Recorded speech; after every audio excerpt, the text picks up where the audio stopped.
born as the firstborn to a Muslim family. My dad is the Imam of the mosque, and I have studied to become a Muslim evangelist.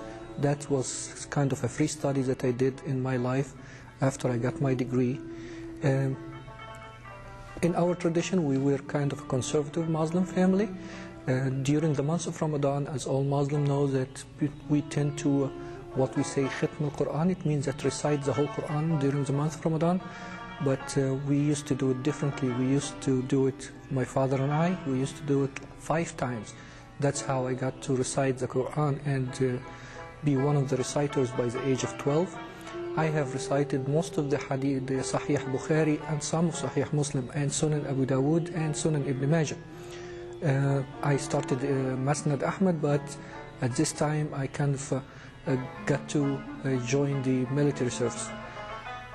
My life as a Muslim was a devout Muslim, believed in one God and Muhammad as his messenger, the last and the most honorable of the messengers.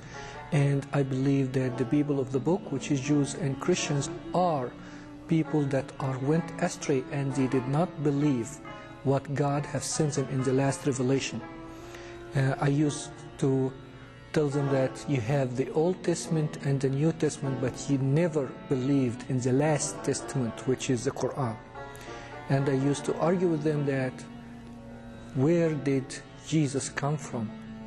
In the Quran it says that Jesus is not God, and he is going away with this. And he said in Surah Al-Ma'idah, he has nothing to do with this. He said, no, Subhanaka, lam aqul illa ma 'allamtani falamma tawaffaytani kunta alayhim raqiban hasiban. This is what I knew about Jesus Christ. He has nothing to do with what the Christians claim. And I spent most of my life believing this, and I was evangelizing Muslim Christians to bring them to Islam, to get them to the truth. And sometimes I was part of a group like Takfir and Hijra. I was in a Muslim brotherhood. I was very active in promoting the faith of Islam all over the country that I was born in. And my goal was, and my dream was, to die as a martyr for Allah.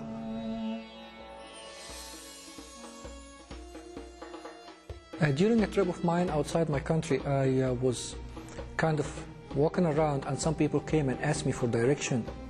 And when I gave them the direction, they noticed from my accent where I'm from.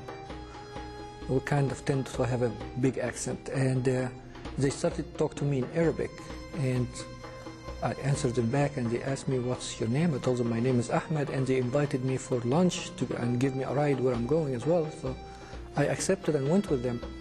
And during the conversation it came up that I love reading, which is true. I love reading. If you wanna curse me out, just write it on a paper and I'll read it.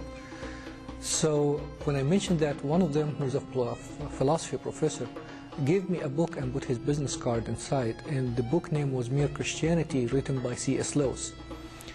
My English was not that good to read such a book, but I got a dictionary, and I have few friends that when I find a hard word that I cannot understand, I call up and try to put it all in the context.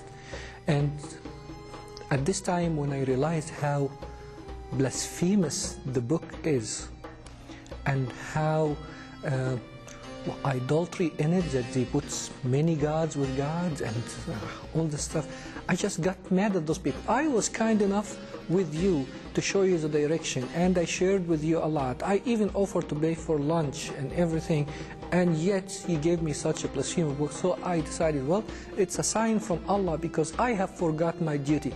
I'm not here to play. I should be telling them about the faith of Islam, because it is written in the hadith that if one person comes to Islam through me, it's better for me than the whole world and heavens combined together. So what I'm waiting for? So I decided to talk to them about Islam and bring them to the true faith, all of them.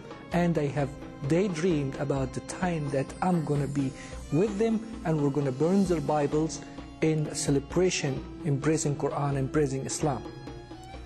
While I was talking to those people, I started to see how loving they are. I saw their love for no reason. They didn't ask anything of me. They just loved me for no reason. And I was so arrogant toward them. I was so bad toward them. I even lied to them. I was ruthless. I was as bad as you can say with them, but they were always facing me with a smile.